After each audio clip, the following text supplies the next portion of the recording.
രഘുനാഥ് നാരായണൻ വിവരങ്ങളുമായി ചേരുകയാണ്. രഘു, നമ്മുടെയൊക്കെ ഏറ്റവും പ്രിയപ്പെട്ടവർ മരിച്ചു കഴിഞ്ഞാൽ അവർക്ക് ഉചിതമായ അവരവരുടെ വിശ്വാസം അനുസരിച്ചുള്ള അല്ലെങ്കിൽ അങ്ങനെ അവരെയൊക്കെ എങ്ങനെ വേണമോ അങ്ങനെ അടക്കം ചെയ്യുക എന്നുള്ളതാണ് സാധാരണഗതിയിൽ എല്ലാവരുടെയും ആഗ്രഹം, ബന്ധുക്കളുടെയൊക്കെ. ഇതിപ്പോൾ ആരാണ് എന്താണ് എന്നൊന്നും തിരിച്ചറിയാൻ കഴിയാത്ത 10-30 മനുഷ്യരാണ്. അവരെ സംസ്കരിക്കേണ്ടതുണ്ട്. നാടൊന്നായി ചേർന്ന് അവരുടെ ഏറ്റവും പ്രിയപ്പെട്ടവരും വേണ്ടപ്പെട്ടവരുമായി നിന്ന് അവർക്ക് യാത്രയയപ്പ് നൽകുക എന്നതാണ് നമുക്ക് ബാക്കി.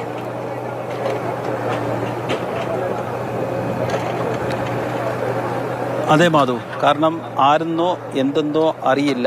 കാരണം ഒരുപാട് പേർ ദുരിതാശ്വാസ ക്യാമ്പിലടക്കം നമ്മൾ ഒരു മിനിറ്റ് നിന്നാൽ ഒരാളെങ്കിലും ഒന്ന് പറയുന്നത് എൻ്റെ വീട്ടിലെ ഇന്നയാളെ കാണുന്നില്ല അല്ലെങ്കിൽ എൻ്റെ ബന്ധുവിനെ കാണുന്നില്ല എന്നുള്ള സങ്കടകരമായ വർത്തമാനമാണ് നമ്മൾ കേട്ടുകൊണ്ടിരിക്കുന്നത്. അവരൊന്നും ഇനി തിരിച്ചു വരില്ല. പക്ഷേ അവർക്ക് വേണ്ടത് മാധു പറഞ്ഞതുപോലെ തന്നെ അവരവരുടെ മതവിശ്വാസമോ അല്ലെങ്കിൽ വിശ്വാസമില്ലാത്ത രീതിയിലോ അവരുടെ ഉറ്റവരുടെ മൃതദേഹം അവർക്ക് വേണ്ട ആദരവ് നൽകി അടയ്ക്കുക എന്നുള്ളതാണ്. പക്ഷേ 60-ലധികം മൃതദേഹങ്ങൾ, അതിൽ 30 എണ്ണം മാത്രമേ ഒരു മൃതദേഹം എന്ന് പറയാൻ പറ്റത്തുള്ളൂ. ബാക്കിയെല്ലാം ശരീര അവശിഷ്ടങ്ങളാണ്. അവ കൂട്ടത്തോടെ അടക്കാൻ വേണ്ടിയാണ് ഇപ്പോൾ ജില്ലാ ഭരണകൂടം തീരുമാനിച്ചിരിക്കുന്നത്. കാരണം ഇവയെല്ലാം മോർച്ചറിയിലാണ് സൂക്ഷിച്ചിരിക്കുന്നത്. എത്ര ദിവസം ഇതിങ്ങനെ സൂക്ഷിച്ചു വെക്കാൻ പറ്റുമെന്ന് നമുക്ക് ഊഹിക്കാവുന്നതേ ഉള്ളൂ. പ്രത്യേകിച്ച് മൃതദേഹ അവശിഷ്ടങ്ങളാണ്. കല്ലും മണ്ണും വെള്ളച്ചാട്ടത്തിലുമൊക്കെ ചിന്നിച്ചിതറി വന്ന മൃതദേഹങ്ങളാണ്. അതുകൊണ്ട് തന്നെ അധിക നാൾ അത് സൂക്ഷിച്ചു വെക്കാനൊട്ട് പറ്റത്തുമില്ല. അതുകൊണ്ടാണ് ഇവിടെ പുത്തുമലയിൽ ഇത്തരത്തിൽ നമുക്ക് ദൃശ്യങ്ങളിൽ നിന്ന് കാണാവുന്നത് പോലെ തന്നെ ആളുകളെ കൂട്ടത്തോടുകൂടി സംസ്കരിക്കുന്നത്. ഈ പുത്തുമലയ്ക്കൊരു ദുരന്തത്തിന്റെ ചരിത്രം കൂടിയുണ്ട്. നമുക്ക് വലതുഭാഗത്തേക്ക് പോയാൽ കാണാൻ പറ്റും. അവിടെയാണ് 10 വർഷങ്ങൾക്ക് മുൻപ് അവിടെ നിന്നൊരു വലിയ ഉരുള് പൊട്ടി ഒലിച്ചു വന്നിരുന്നു. ഇന്നും ആ ഭാഗത്തൊന്നും യാതൊരുവിധമായ, നമുക്ക് ആ ദൂരെ കാണാം, മല ഇപ്പോഴും ഇങ്ങനെ വെണ്ട് കീറിക്കിടക്കുന്നത്. 10 വർഷം മുൻപാണ് അവിടെ വലിയൊരു ഉരുൾപൊട്ടലുണ്ടായത്. അന്ന് ആളുകളെയൊക്കെ അവിടെ നിന്ന് ഒഴിപ്പിച്ചത് കൊണ്ടാണ് വലിയൊരു ദുരന്തം ഒഴിവായത്. എന്നിട്ടും 17 പേരോളം മരിക്കുകയുണ്ടായി. 4 പേരുടെ മൃതദേഹങ്ങൾ ഇനിയും കണ്ടെത്താനായിട്ടില്ല. നമ്മൾ ഇവിടെയുള്ള ആളുകളോടൊക്കെ സംസാരിക്കുമ്പോൾ ഇവിടെ വലിയൊരു ജനവാസ മേഖലയായിരുന്നു. മുസ്ലിം പള്ളി അടക്കം ഉള്ള സ്ഥലമായിരുന്നു, ജനങ്ങൾ ഉണ്ടായിരുന്നു. അതിന് മുകളിലാണ് മറ്റൊരു ഉരുൾപൊട്ടലിൽ ജീവൻ നഷ്ടമായവർക്കിപ്പോൾ അന്ത്യവിശ്രമം ഒരുക്കുന്നത്. ധാരാളം വോളണ്ടിയർമാർ, ജില്ലാ ഭരണകൂടത്തിന്റെ റവന്യൂ ഉദ്യോഗസ്ഥരുടെ മേൽനോട്ടത്തിൽ വോളണ്ടിയർമാരാണ് ഇത് മുഴുവൻ ചെയ്തുകൊണ്ടിരിക്കുന്നത്. ഏകദേശം 20 കുഴിയിലധികം എടുത്തു കഴിഞ്ഞിരിക്കുന്നു. ചേട്ടാ, ഒരു റോയിൽ എത്ര കുഴിയാണുള്ളത്? എങ്ങനെ? ഒരു റോയിൽ എത്ര കുഴി? ഒരു ഇതില് 10 കുഴി. ഇങ്ങനെ 5 ലെയറായിട്ട് ഇങ്ങനെ താഴോട്ടുണ്ടാവും. 5 ലെയർ, 73 ബോഡി. എപ്പോഴത്തേക്ക് ഇത് തീരുമെന്നാണ് നമ്മുടെ 4 മണിക്ക് അവിടുന്ന് മേപ്പാടിൽ നിന്ന് പുറപ്പെടുന്ന പറഞ്ഞിട്ടുള്ളത്. ഈ മഴയൊക്കെ വന്നാൽ പ്ലാസ്റ്റിക് സംവിധാനമുണ്ട്. സർവമത പ്രാർത്ഥനയോട് കൂടിയാണോ? സർവമത പ്രാർത്ഥനയാണ് നടത്തുന്നത്. നിങ്ങൾ മുൻപ് ഈ ദുരന്തമുണ്ടായി, ഉരുൾപൊട്ടലുണ്ടായ സമയത്ത് ഇവിടെ എത്തിയിട്ടുള്ള ആളുകളായിരുന്നു? അതെ, ആ സ്ഥലം തന്നെയാണിത്. ഇത് മണ്ണൊലിച്ചു പോയ സ്ഥലമാണിത്. ഇവിടെ 900 മല പൊട്ടിയിട്ട് അതിലെ ആ പച്ച നെറ്റ് കാണുന്നില്ലേ, അതിലെ വെള്ളം നന്നായിട്ട് ഇങ്ങനെ അടിച്ചൊഴുകിയിട്ട് ഇവിടെ തേയിലായിരുന്നു, മൊത്തം തേയിലായിരുന്നു. ആ തേയിലൊക്കെ ഒഴുകിപ്പോയതാണ്. അപ്പൊ അന്ന് അടിഞ്ഞ മണ്ണുകളാണ് ഇവിടെ ഉള്ളത്. ഇത് മണ്ണിളക്കുമ്പോൾ തന്നെ അതിന്റെ ഒരു കെട്ടിടത്തിന്റെ അവശിഷ്ടങ്ങളൊക്കെ, പാറയൊക്കെ കിട്ടുന്നുണ്ട്. ചെറിയ ഇതൊക്കെ കിട്ടുന്നുണ്ട്. കാര്യമായിട്ടൊന്നും കിട്ടുന്നില്ല, ചെറിയ ഇതൊക്കെ കിട്ടുന്നുണ്ട്. മുൻപ് ഒരു ദുരന്തത്തിൽ ഇവിടെ തേയിലത്തോട്ടമായിരുന്നു. നമുക്ക് പുറകിൽ കാണാം ആരിസൺ മലയാളത്തിന്റെ വിശാലമായ തേയിലത്തോട്ടമാണ്. ഇവിടെയും തേയില ചെടികൾ ഉണ്ടായിരുന്നു.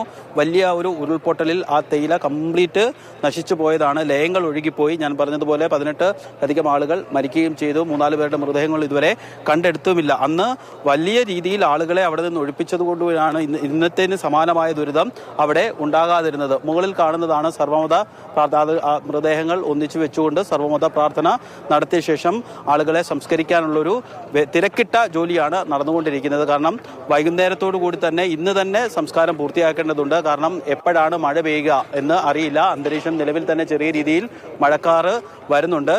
കാരണം മഴ പെയ്താൽ ഈ കുഴികളിലെല്ലാം വെള്ളമാവും. ഇത്രയും നേരം ചെയ്ത ജോലി വെറുതെയാവും. അതുകൊണ്ട് തന്നെ വേഗത്തിൽ, അതായത് യന്ത്രങ്ങളുടെയും വോളണ്ടിയർമാരുടെയും ഒക്കെ അതിവേഗത്തിലുള്ള ഒരേ മനസ്സോടുകൂടിയുള്ള ജോലികൾ നടന്നുകൊണ്ടിരിക്കുകയാണ്. നമുക്ക് ദൃശ്യങ്ങളിൽ നിന്ന് കാണാം, എവിടെ നിന്നൊക്കെയോ വന്ന വോളണ്ടിയർമാരാണ്. അവർക്ക് യാതൊരു വിധമായ പരിചയമില്ലാത്ത അല്ലെങ്കിൽ മൃതദേഹം തിരിച്ചറിയാൻ പോലും കഴിയാത്ത മനുഷ്യർക്ക് അന്ത്യവിശ്രമം ഒരുക്കാൻ വേണ്ടിയുള്ള ജോലികൾ നടത്തിക്കൊണ്ടിരിക്കുന്നത്. ഏകദേശം 10 അടിയിലധികം താഴ്ത്തി വലിയ കുഴി കുഴിച്ചുകൊണ്ടാണ്. കാരണം കാട്ടുപ്രദേശമാണ്, കാട്ടുപന്നിയൊക്കെ ഇറങ്ങുന്ന സ്ഥലമാണ്. അതുകൊണ്ട് മൃതദേഹങ്ങൾ മാന്തി പുറത്തെടുക്കാനൊക്കെയുള്ള ഒരു വിധമായ പഴുതും കൊടുക്കാതെ വളരെ ആഴത്തിൽ കുഴി എടുത്തുകൊണ്ടാണ് മൃതദേഹങ്ങൾ സംസ്കരിക്കുക.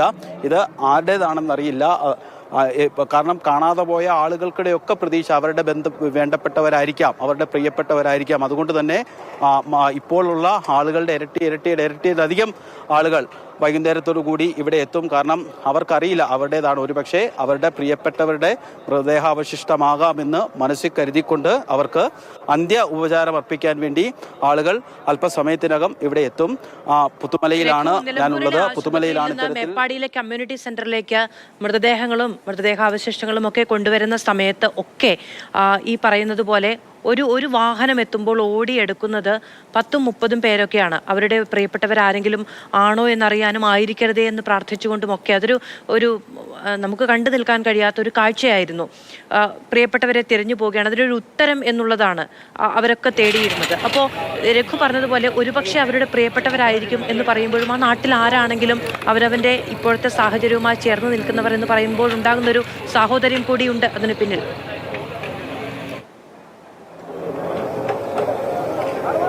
തീർച്ചയായും മാധു, കാരണം ഈ കാണാതായവരൊന്നും ജീവനോടുകൂടി തിരിച്ചു വരുമെന്ന് ആർക്കും പ്രതീക്ഷയില്ല. എല്ലാം നഷ്ടപ്പെട്ട എല്ലാ ബന്ധുക്കളും എല്ലാ ഉറ്റവരും നഷ്ടപ്പെട്ടവർക്ക് പോലും ആ ഉരുൾപ്പെട്ടവരിൽ കാണാതായവർ ഇനി മടങ്ങി വരില്ല എന്ന് അവർക്ക് തികഞ്ഞ ബോധ്യമുണ്ട്. പക്ഷേ അവസാനമായി നമ്മളെല്ലാം കരുതുന്നത് പോലെ നമുക്ക് പ്രിയപ്പെട്ടവർക്ക് അവസാനമായി ഒരു അന്ത്യോപചാരം നൽകുക എന്നുള്ളത് നമുക്ക് പ്രിയപ്പെട്ട ആളുകൾക്ക് അവസാനമായി നൽകാൻ കഴിയുന്ന ഒന്നാണ്. അതുപോലും നൽകാൻ കഴിയാത്ത നിസ്സഹായരായ മനുഷ്യരാണ് നമുക്ക് ചുറ്റുമുള്ളത്.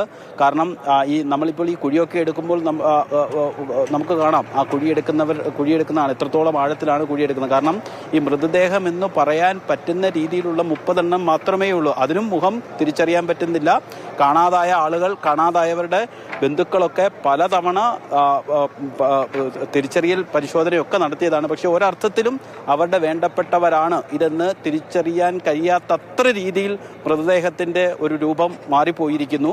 അത്തരത്തിലുള്ള മൃതദേഹങ്ങൾ എന്ന് മാത്രവുമല്ല, കഴിഞ്ഞ ദിവസം നമ്മൾ ഈ വോളണ്ടിയർമാരോടൊക്കെ സംസാരിക്കുമ്പോൾ അവർക്ക് കിട്ടുന്നത് കരളും അങ്ങനെയൊക്കെയുള്ള ആന്തരിക അവയവങ്ങളുടെ ഓരോ കഷ്ണങ്ങളൊക്കെയാണ് വാരിക്കൂട്ടി എടുത്തുകൊണ്ട് വരുന്നത്. അത്തരത്തിലുള്ള ഈ പുഴയിൽ നിന്നുമൊക്കെ ലഭിച്ചിട്ടുള്ള മൃതദേഹാവശിഷ്ടങ്ങളും മറ്റുമാണ് ഇവിടെ സംസ്കരിക്കുക. ഏകദേശം ഇപ്പോൾ തന്നെ ഒരു 30 കുഴിയൊക്കെ അടുത്ത് എടുത്തു കഴിഞ്ഞു. നമ്മൾ വോളണ്ടിയർമാരോട് സംസാരിച്ചപ്പോൾ 50 കുഴിയോളം എടുക്കാനാണ് അവർക്ക് നിർദ്ദേശം നൽകിയിരിക്കുന്നത്. അതിനുള്ള ജോലികൾ വേഗത്തിൽ തന്നെ നടന്നുകൊണ്ടിരിക്കുകയാണ്. ഇന്നലെ വൈകുന്നേരം സർവകക്ഷി യോഗത്തിൽ ഈ മൃതദേഹങ്ങൾ ദീർഘകാലം സൂക്ഷിച്ച് വെക്കുന്നത് കൊണ്ട് വലിയ അർത്ഥമില്ല. കാരണം DNA പരിശോധനാ ഫലമൊക്കെ വരുമ്പോൾ എത്ര സമയം എടുക്കുമെന്ന് നമുക്ക് ഊഹിക്കാവുന്നതില്ല. അതുകൊണ്ട് ഈ മൃതദേഹങ്ങളൊക്കെ ഒന്നിച്ച് സംസ്കരിക്കാമെന്ന് സർവകക്ഷി യോഗത്തിൽ എടുത്ത തീരുമാനമാണ്. അത് ഈ ദുരിത ബാധിതരോടൊക്കെ സംസാരിച്ചപ്പോൾ അവർക്കും അനുകൂലമാണ്. മറ്റ് യാതൊരു വിധമായ അത് മൃതദേഹം സൂക്ഷിച്ചു വെച്ചുകൊണ്ട് പ്രത്യേകിച്ച് യാതൊരു വിധമായ കാര്യവുമില്ല എന്നുള്ളൊരു ബോധ്യത്തിന്റെ അടിസ്ഥാനത്തിൽ അവരും അതിന് സമ്മതിക്കുകയായിരുന്നു. 60-ലധികം ആളുകൾ ഒന്നിച്ചു കഴിഞ്ഞ 60-ലധികം ആളുകൾ അപ്രതീക്ഷിതമായി ഉണ്ടായ ഒരു ദുരന്തത്തിൽ ഒന്നിച്ച് ജീവൻ നഷ്ടമായ 60-ലധികം ആളുകൾക്ക് അന്ത്യവിശ്രമം നടത്താനുള്ള ജോലികളാണ് ഈ പുത്തുമലയിൽ. അതായത് ഒരിക്കൽ ഉരുൾ എടുത്ത ഒരു ശ്മശാനം പോലെയാക്കിയ ഭൂമിയിലാണ് മറ്റൊരു ഉരുളെടുത്ത ആളുകളുടെ അന്ത്യവിശ്രമം ഒരുക്കുന്നതെന്നുള്ളൊരു ദുഃഖകരമായ അവസ്ഥ കൂടി ഇവിടെയുണ്ട്. ഞാൻ ആദ്യം പറഞ്ഞതുപോലെ തന്നെ ഇവിടെ 10 വർഷം മുൻപുണ്ടായ വലിയൊരു ഉരുൾപൊട്ടലാണ്. സമാനമായ രീതിയിലുള്ള മരണം 100 പേരെങ്കിലും മരിക്കാനിടയുണ്ടായ ഒരു സാഹചര്യം ഉണ്ടായിരുന്നു. പക്ഷേ അന്ന് മുൻകരുതൽ നൽകുകയും അവിടെ നിന്ന് ആളുകളെ വേഗത്തിൽ ഒഴിപ്പിക്കുകയും ചെയ്തതുകൊണ്ടാണ് മരണസംഖ്യ കുറഞ്ഞത്. ആ ഭൂമിയിലാണിപ്പോൾ മറ്റൊരു ഉരുൾപൊട്ടലിൽ ജീവൻ നഷ്ടമായവർക്ക് അന്ത്യവിശ്രമം ഒരുക്കുന്നത്. ശരി.